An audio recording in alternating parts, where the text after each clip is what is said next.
ನಮಸ್ಕಾರ ಬಸ್ಸು. ನಾನು ನಿಮ್ಮ ಯುಗಾದಿ ಶಿವು ಮಂಡ್ಯ. ಬೆಳಗ್ಗೆ ಎಲ್ಗಪ್ಪ ಹೋಗ್ತಾ ಇದ್ದೀನಿ ನಾನು ಅಂದರೆ ನಮ್ಮ ಅಜ್ಜಿಯವ್ರಿಗೆ ಹೋಗ್ತಾ ಇದ್ದೀನಿ. ಬನ್ನಿ ತೋರಿಸ್ತೀನಿ ನಮ್ಮ ಅಜ್ಜಿಯವ್ರನ್ನ. ಹಬ್ಬಕ್ಕೆ ಅಂತ ಹೋಗ್ತಾ ಇದ್ದೀನಿ ನಮ್ಮ ಅಜ್ಜಿಯವ್ರಿಗೆ, ಉಪವಾಸ ಹಬ್ಬಕ್ಕೆ. ಇದೇ ನೋಡಿ ನಮ್ಮ ಅಜ್ಜಿಯವರು, ಕುರುಬರ ಮಲೆನಹಳ್ಳಿ, ಪಾಂಡವಪುರ ತಾಲೂಕು, ಮಂಡ್ಯ ಜಿಲ್ಲೆ.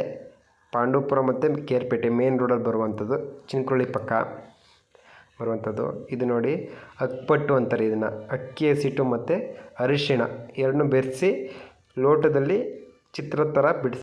ಏನಕ್ಕಪ್ಪ ಈ ಥರ ಮಾಡ್ತೀವಿ ಅಂದರೆ ಯಾವುದೇ ದುಷ್ಟಶಕ್ತಿ ದೃಷ್ಟಿ ಆಗಿರೋದೆಲ್ಲ ಹೋಗಲಿ ಅನ್ನೋದಕ್ಕೋಸ್ಕರ.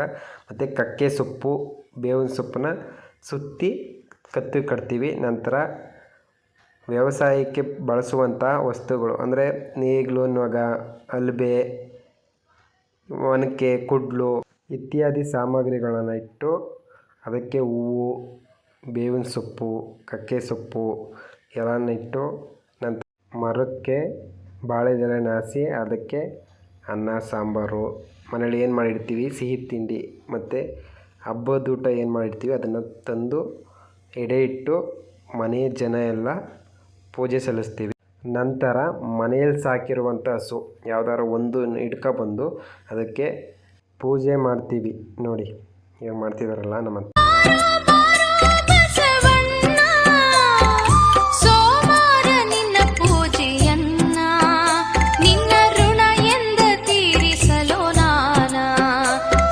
ಪೂಜೆ ಮಾಡಿದ ನಂತರ ಮನೆಯಲ್ಲಿ ಅದೇ ಎಡೆ ಇಟ್ಟಿದಿರುತ್ತಲ್ಲ ಅದನ್ನು ತಗೊಬಂದು ಹಸುವಿಗೆ ತಿನ್ನಿಸ್ತೀವಿ ಮತ್ತು ಅದರ ಬಾಯಿ ತೊಳಿತೀವಿ. ಅದು ಹಸುವಿಗೆ ತಿನ್ನಿಸಿದ್ದು ಉಳಿತದಲ್ಲ ಅದನ್ನು ಮನೆ ಜನ ಎಲ್ಲ ಪ್ರಸಾದ ಅಂತ, ಬಸವನ ಪ್ರಸಾದ ಅಂತ ತಿಂತೀವಿ.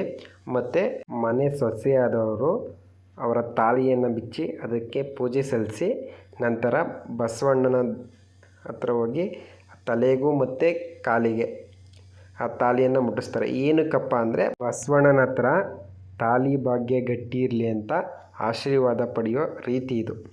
ಪ್ರತಿ ವರ್ಷ ಇದು ಮಾಡ್ತಾರೆ. ಹಿಂದಿನ ಕಾಲದಿಂದನೂ ನಮ್ಮ ಪೂರ್ವಜರು ಮಾಡ್ಕೊಬಂದಿದ್ದಾರೆ. ಈ ವಿಡಿಯೋ ನೋಡ್ತಾ ಇರುವಂಥ ಎಲ್ಲರಿಗೂ ಆ ಭಗವಂತ ಒಳ್ಳೇದು ಮಾಡಲಿ ಅಂತ ಕೇಳ್ಕೊಳ್ತಾ ಈ ವಿಡಿಯೋನ ಮುಗಿಸ್ತಾ ಇದ್ದೀನಿ. ನಮಸ್ಕಾರ ಬಾಸು, ಬಾಯ್ ಬಾಯ್. ನೆಕ್ಸ್ಟ್ ವಿಡಿಯೋದಲ್ಲಿ ಸಿಗೋಣ. ಲೈಕ್ ಮಾಡಿ, ಫಾಲೋ ಮಾಡಿ.